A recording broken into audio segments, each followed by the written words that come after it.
Bonsoir à tous. Alors déjà bonne année et surtout bonne santé. On n'a pas arrêté de me le répéter et c'est vrai, la santé c'est primordial, c'est ce qui compte le plus. Donc justement quand on est bipolaire, c'est très compliqué parce que c'est chronique, donc on a beaucoup de symptômes dans l'année, même quand on est en euthymie, quand on est plus ou moins, ou quand ça va, on a quand même des petits pics. Donc voilà, donc je vous souhaite bonne santé. Alors, ce soir, je vais mélanger plusieurs thèmes, mais d'abord, je vais commencer par parler de pourquoi la maladie n'est en fait pas invisible, parce qu'on a tendance à dire que c'est invisible comme maladie, mais en fait, j'ai réalisé que pas du tout en y pensant.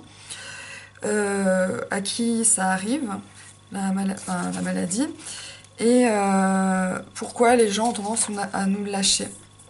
Donc, pourquoi la maladie n'est pas invisible? Tout simplement parce que quand on est soit en manie, soit en dépression, on le voit en fait sur notre visage, dans notre corps, dans notre comportement. Donc ce n'est pas invisible du tout, ça se voit. Les gens ont tendance à nier et dire que comme c'est psychologique, c'est rien, mais c'est très grave. Donc je vous donne quelques exemples de comment ça se voit. Par exemple dans la manie, je sais que ma mère et moi, quand on est maniaque, on a des grands yeux, parce qu'on est tellement éveillé, puisqu'on dort presque pas.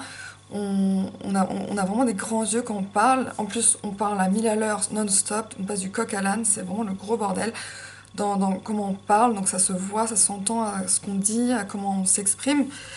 On est irritable, tout nous énerve. On s'énerve très facilement. Donc là, ça se voit aussi. Euh, voilà, donc on est assez excentrique aussi. On s'aime. On pense qu'on est des dieux, des déesses. Ça, pareil, ça se voit aussi, parce que d'habitude, on n'est pas comme ça. On est plutôt. Enfin, moi, pour ma part, je suis introvertie à la base. Donc voilà. D'ailleurs, je dois dire que depuis que j'ai eu des crises maniaques, je suis de moins en moins timide. Alors, je sais pas du tout si c'est lié, si c'est grâce, je dirais même grâce à la manie ou pas, mais je sais que là, à l'âge de 29 ans, je suis beaucoup moins timide qu'avant. Donc la bipolarité parfois bah, ça aide. Hein. Ensuite la dépression, bah là c'est pareil, on est au fond de son lit, on ne bouge pas pendant des jours, voire des semaines dans notre lit. Donc là ça se voit aussi, on peut pas bouger, on n'a pas d'énergie, on broie du noir, tout est négatif. À l'inverse où la manie, là tout est positif, donc là ça s'entend aussi à ce qu'on dit. On pleure beaucoup, ça c'est pas normal de pleurer autant. Et puis bien sûr on a des idées suicidaires. Alors là franchement ça c'est vraiment pas normal que quelqu'un ait des idées suicidaires vu que on est pour vivre, donc pourquoi on voudrait mourir. Donc voilà, toutes ces choses-là montrent que la maladie mentale se voit, la bipolarité ça se voit. Ensuite, à qui ça arrive? En fait, tout simplement, ça peut arriver à n'importe qui, vraiment n'importe qui, que ce soit l'âge ou le sexe ou la morphologie, le pays, enfin les origines, ça peut arriver à n'importe qui. Même apparemment, ça peut arriver même à des petits enfants. Donc ça peut vraiment arriver à n'importe qui. Ensuite, il n'y a pas de raison à la maladie mentale, ça je le répète assez souvent. Ça arrive, comme le diabète.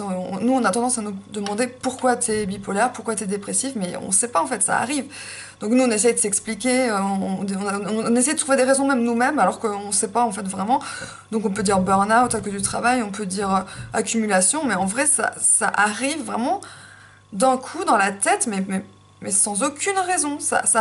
Bien sûr, il y a un terrain parfois familial, donc dans les gènes, etc. Ça peut passer de génération en génération, mais ça peut aussi arriver à des gens où dans la famille, il n'y a jamais eu de maladie mentale. Donc, moi, je pense que c'est quand même plus propice quand les ancêtres ont eu des maladies mentales, mais je sais que ça peut arriver quand même vraiment à n'importe qui. Et il n'y a pas de raison, ça arrive comme ça, donc arrêtez de nous demander pourquoi, on n'en sait rien. Et finalement, pourquoi les gens ont tendance à nous lâcher, c'est parce que ils ont leurs problèmes aussi, et ils nous disent ah bah non, moi j'ai mes soucis, je peux pas gérer tes soucis, et déjà qu'on est au fond du trou, bah là c'est encore plus dur. Donc voilà, on perd des amis, on est en plus pas bien, enfin c'est vraiment un mélange de plein de choses, c'est juste horrible. Donc je ne le souhaite à personne, la bipolarité, même à mon pire ennemi. Et voilà, donc ça c'était important à dire, et bon courage à vous, et j'espère que toutes ces vidéos vont vous aider. Bisous!